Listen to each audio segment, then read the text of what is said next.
Hello, people.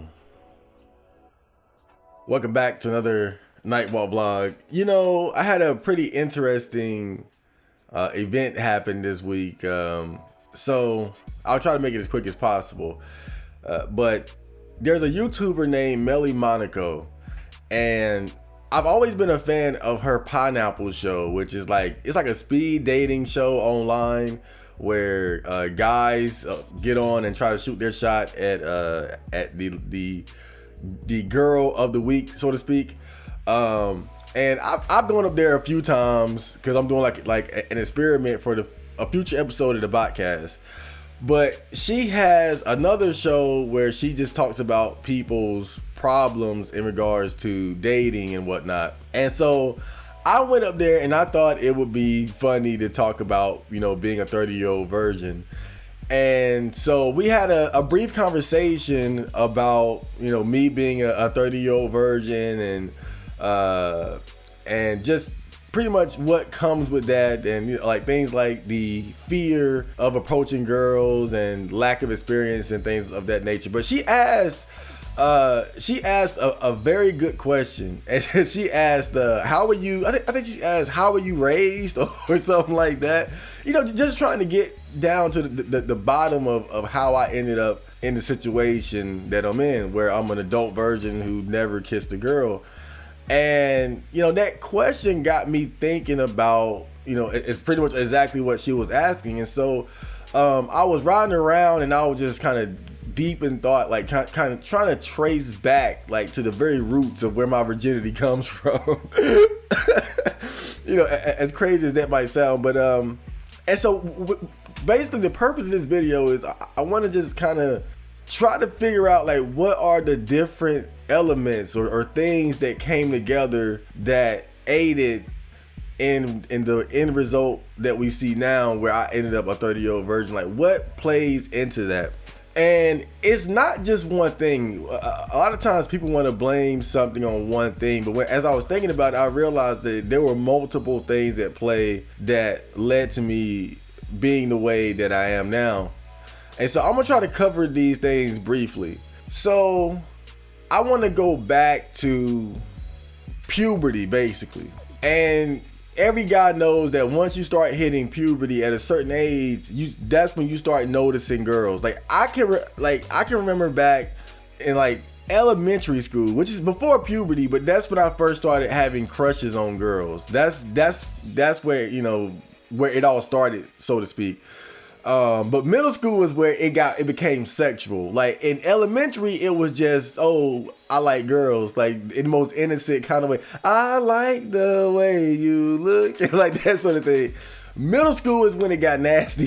That's when I still have this image in my head of going to gym class in 6th grade, and that's when the girls would wear the short shorts and stuff like that. And there was a white girl, I think her name was Alexis or something, and she was a white girl with just a fat ass, and she was probably the first Paul guy I'd ever seen. And she would wear those short shorts in gym class. And basically what I'm saying is middle school is when I started to have my sexual awakening, so to speak.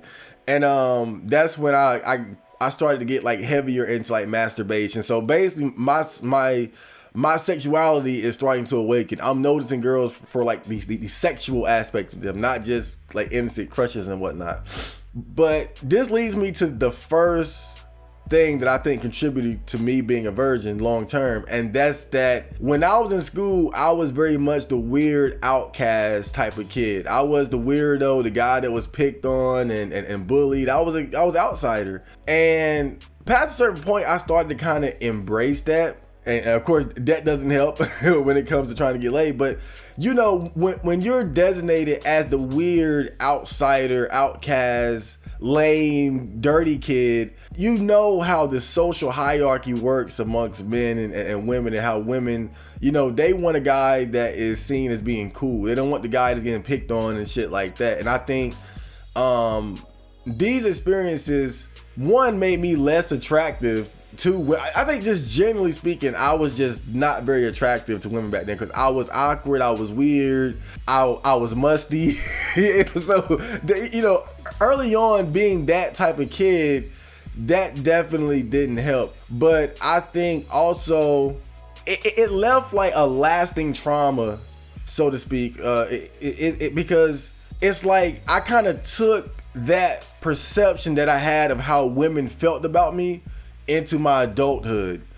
Even as my self-esteem started to go up and I started to develop as a man and got into self-improvement and things like that, I never had the experiences that would have been necessary to counter the traumas and what I went through in school, where I felt like girls didn't like me. To a certain extent, I still, when it comes to girls, I still feel like that weird guy that girls don't like, even though it's been years and years and years since then. And so I think that's one of the first significant elements to what led to me being a 30-year-old virgin, is that when I was a kid, you know, I was the weird outsider, the weird outsider type of guy that most girls wouldn't have liked anyway.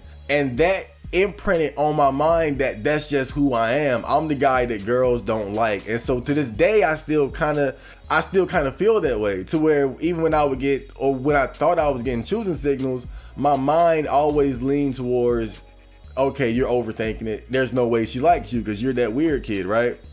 But this leads to the next thing that I think contributes to me being a 30-year-old virgin. And that's that while I was growing up, and there was a point where I started to embrace being a virgin. And I think a lot of that had to do with the fact that, like, I'm a very observant person. I learn not only through my own mistakes, I learn through the mistakes of others by just observing the things that are happening around me. And so as I'm growing up, I'm starting to realize certain things about sex and sexuality and whatnot. And so I'm learning about things like STDs, HIV and AIDS and herpes. I'm learning about things like child support. In fact, I remember specifically, I was a big fan of Bone Thugs and Harmony. And so I was always looking to their stories and whatnot. And one thing that stood out to me was like, I think like Crazy Bone and Busy Bone in particular, they had a lot of issues like baby mama drama, you know, getting girls pregnant and having to pay child support and shit like that. And I was like, damn, like I would never want to go through that. Then I had guys in my family who were paying child support, like my dad. I had an uncle who was paying child support. And then another thing too was that I would look at TV, and you know, you would always see these high profile celebrity divorces, like just seeing these celebrity men getting half of their shit took or losing millions of dollars in divorce settlements and whatnot. And so I'm growing up and I'm seeing things like this. I'm seeing toxic relationships in particular, and I think this had a big effect on me too, but my mom's toxic relationship with her husband, not my dad, my step nigga, right? And I also just her relationship with us as well. I remember being a kid and looking at my mom and thinking her life would be so much easier if she never had kids or these bad relationships. And so basically around this time, that's when I started having those first like MGTOW type thoughts, where I started to realize that life is just, or in my perception, from my perspective, it started to see more and more that life was easier when you didn't have kids and when you didn't get married, those two things in particular. And so I started to have these thoughts of, you know, well, do I really want to get married? Do I really want to have kids? And so, you know, this is a point in your life where you're starting to think about your future and the possibility of you having a family someday. And so as I reach that point, my mind is taking me in the opposite direction, because all I'm seeing is, or I'm primarily seeing negativity in regards to things like having kids, marriage, relationships, and things like that. And so this is when I would say like those first inclinations towards MGTOW or going your own way started to kind of get into my mind. And here's another thing too. I would say another contributing factor is this. Remember when I said that, you know, once you get into middle school, or at least when I was that age, that's when I started to have my sexual way. That's when I'm looking at girls in a sexual way now. I'm masturbating and things like that. But also there's a peer pressure element that's starting to come into it. Cause now like as young boys, we're all experiencing this at the same time, more or less. And so now you're having these guys who are getting started early, and having sex is starting to become a marker of masculinity and popularity and capability, or however you want to put it. Basically, now if you're a virgin in middle school, you can get made fun of for that, period. And we're only in middle school and it's already a reason for somebody to make fun of you. And I can remember when I was in middle school, I was still kind of in that more insecure phase of my life where I wasn't secure enough in myself and my beliefs or understanding to stand on what I was as a virgin. So I did feel bad about it in terms of the peer pressure aspect of people making fun of me about it. And so it was a conversation that I didn't want to have. And if I did have it, I probably lied about it. But as I got older, and remember, as I'm getting older, I'm seeing different things. I'm seeing the celebrities getting divorces, and I'm seeing things like child support, STDs. I'm seeing my mom's toxic relationship. And so my mind is starting to come into my own opinion now. Now I'm starting to develop my own belief system on this. And so now I'm like, well, maybe being a virgin isn't so bad. And so I can remember when I was 14, that was the first time I'd ever talked about being a virgin openly with other guys of my peer group. And of course, they responded in kind of that shocked way, like, oh man, like whatever. But what I realized was that the people who were really friends with me and cool with me, they really didn't care like that. It was like, there was the initial shock, but it never had, for the most part, it didn't affect our relationship. And so I think by me just putting it out there and realizing that my friends were still cool with me, you know, that helped me become more comfortable with being a virgin. And like I said, it was starting to become a part of my belief system because I had a reason to believe that being a virgin wasn't bad. But here's the thing too, as I think back, I think, and this is something that always kind of held true, is that part of what allowed me to embrace it was that I never had a sense or a feeling that I needed to have sex. I wanted sex. I was becoming a horny little masturbating teenager. You know, I had lust in my heart and eyes for the girls around me, but I never felt like this is something that I need in my life. This is something that I need, like this is a necessity. You know, there are a lot of people who try to make the argument that sex is a need. You know, they have that was the Maslow hierarchy of needs, and sex is like considered like a basic need. Look, I'm not trying to defy reality. I'm not trying to claim to be a scientist. I'm just expressing my true experience as a man on this earth. I've never felt like sex was a necessity for me to be happy or fulfilled. My experience on this planet has never reflected that. And I think what's interesting is that, you know, you go to places like 4chan or whatever, or any place where you have like a lot of like lonely virgin dudes, and they'll go hard on that belief. Like, you gotta have sex, and sex is a need, and this and that. But if you like just Google is being a virgin a bad thing, and most articles and things will tell you that it's not. So again, you can believe what you want. I'm just saying, in my experience, I never felt like it was a necessity. I wanted it, but I never felt like I needed it. And as I got older and I started to see more of the cons and the stresses and the bullshit that comes with relationships and being sexually active, you know, my desire for it kind of got lower and lower and lower, because I started to realize the reality of it. You know, it's not all sunshine and rainbows. There's a lot of shit that comes with being in relationships and sexually active and whatnot. So here's another aspect that I think contributed to me being a virgin up until this point too.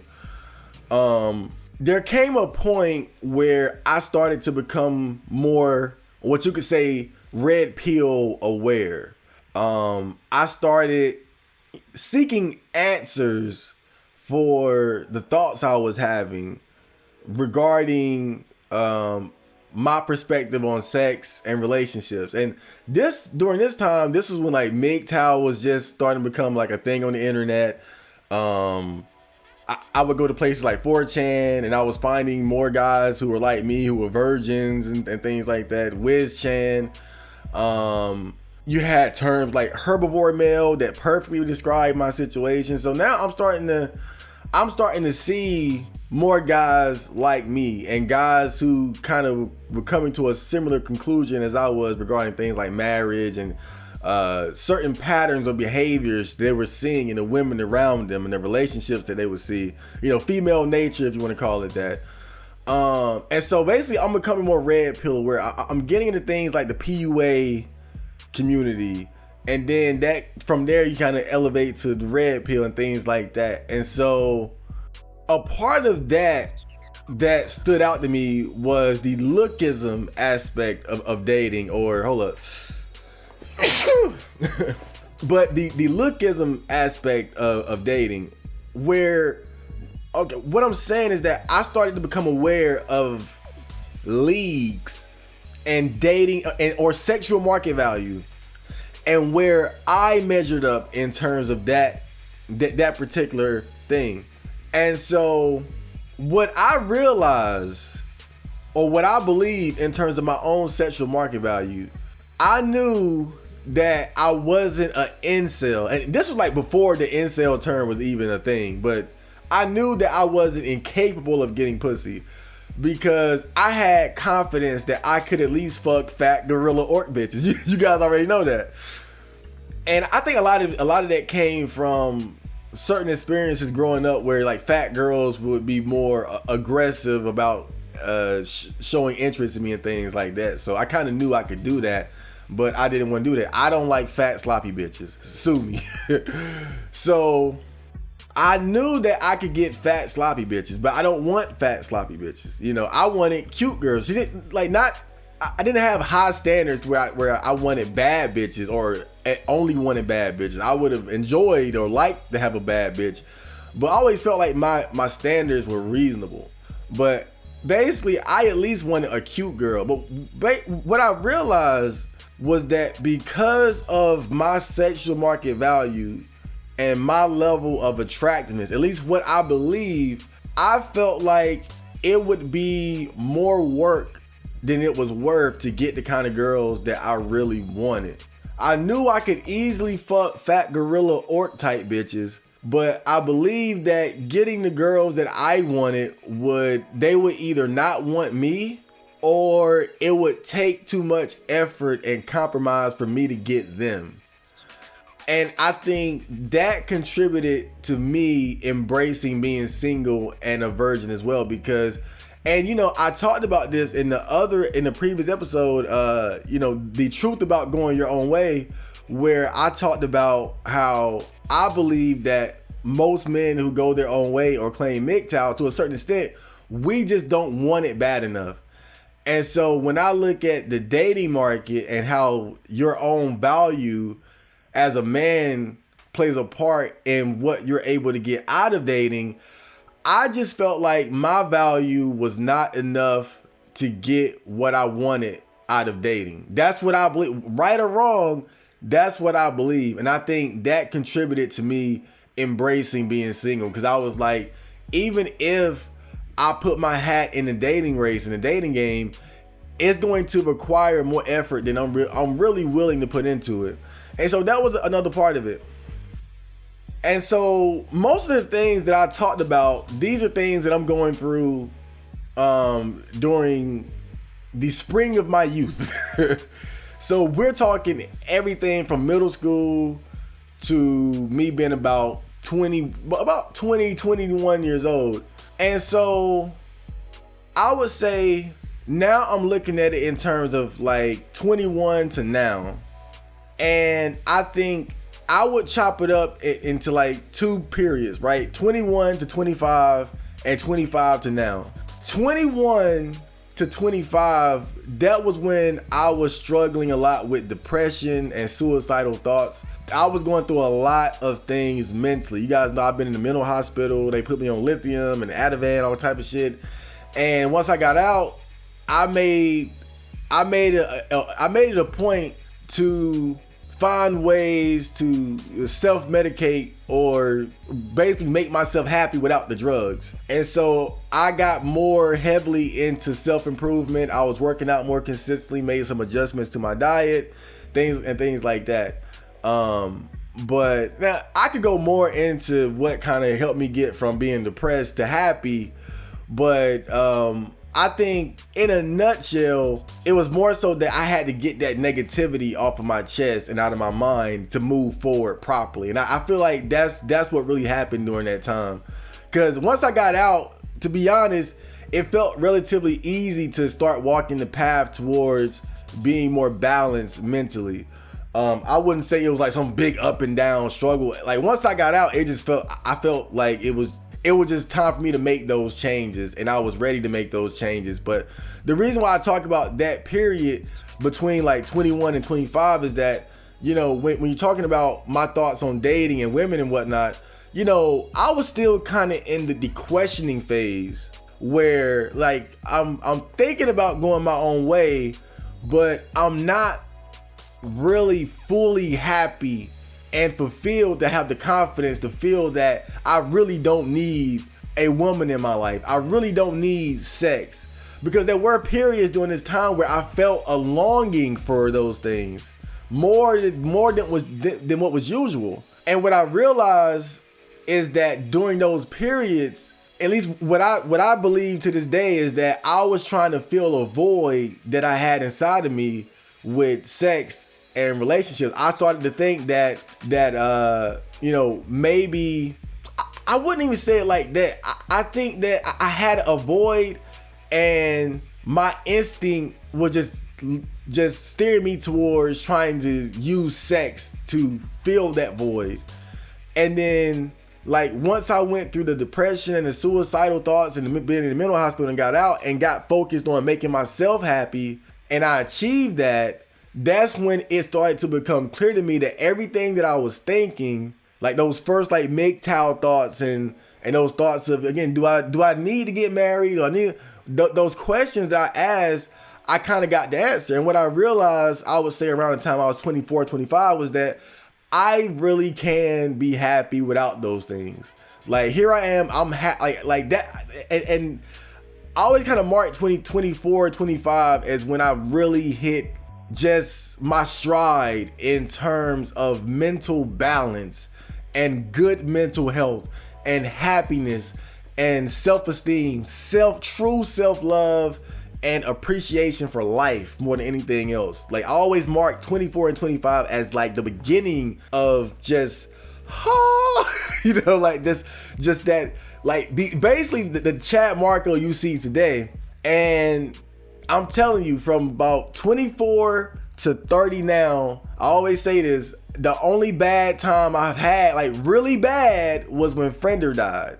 So that tells you a lot about how balanced mentally I've been. Now, there's been ups and downs but all through it all, I've been balanced. Even when things went left, I was able to deal with it and process things in a mature, balanced way. Frender's death was the only thing that completely took me out of happiness. Like it took me to those dark places. But that's a death of a loved one, so it's understandable. So 25 to 30 now, I would say now at that point I'm coasting because I'm happy. I realize, or I believe, I don't need these things. So the years just go by, and I'm not dating, I'm not putting in any significant effort to make anything happen, and so on. And now we're here today. And so, you know, from the beginning of this video to now, I've done my best to kind of paint the picture of what led to me being a 30-year-old virgin. And as I reflect and look back, because again, it's just like I said in the beginning, people want to put it on one thing, but I know it's not. It's multiple elements that came together to get me in this situation. But if I had to sum it up, when I look, putting everything together the way that I did, I would say that what it comes down to is it's a combination of the fact that I was the weird kid growing up that girls didn't like, and that had an effect on me mentally to where I didn't have confidence with girls and my ability to get like that's one part, I think that's a major component of it, is that like definitely a lack of confidence because of being that weird kid. And then the next significant element is the fact that I embraced being single. I embraced being a virgin because I truly believe that there was nothing wrong with it. I truly believe that, and then again, I'm having thoughts of realizing that I don't really want kids. I don't really want to get married. And so when you have the trauma of being the weird kid and feeling like girls don't like you, and then you get to the point where you realize you don't need them, I never confronted the fears and the doubts and the anxieties that I had regarding my own worth in the eyes of women. It was easy and convenient for me to just totally ignore that aspect of my life because I realized that I could do everything I needed to do on this earth, or what I feel I need to do on this earth, without ever having sex or dating. So I never made that the priority as something that I should tackle or deal with. I focused on everything else except that. Not everything, but that was just one thing that most people would consider like important that I completely neglected because I realized I didn't need it. But because I never confronted it or dealt with it, I never dealt with those past traumas of being like that weird guy, being that weird kid, you know? And the other thing too is that I never made the behavioral I never made the behavioral adjustments that a lot of guys make in order to make girls like them. I never put effort into making myself likable or attractive to women, because for me, as long as I was okay with who I was, as long as I like myself, that's all I care about. I don't base my actions or behaviors off trying to make other people like me. I like me, and so I focus on being myself. And if people like me, cool. If they don't, whatever. But you have to understand is that that's not good for dating and trying to attract women, because women have certain things that they like about guys. And I believe personally, a lot of guys mold their behaviors according to what girls like. They'll wear the shoes that's gonna get them the most pussy. They're gonna, if having an iPhone instead of an Android makes girls like you more, they'll do that. A lot of guys, if not most men, I believe they begin to mold and shape their behaviors according to what's gonna get them pussy. I've never done that. I've just always done what I've always behaved and done what I wanted to do. And I think that's another significant element too, is that I've never put in effort to be attractive to women. I just want to be the good person that I believe I need to be. That's my focus. And you know, I talked about Melly Monaco's show, the Pineapple Show, and again, I got some clips from that I'm going to turn into a podcast eventually. But one thing I noticed, seeing how girls respond to me up there, like, you guys think that you guys find my personality endearing and funny and cool. But I noticed that the way girls respond to me up there, they see me as being like goofy, weird, and lame. Again, that same shit from those same traumas start to come back. But again, I'm fine with it because I'm just being myself. If that's the consequence, so that's how I look at it.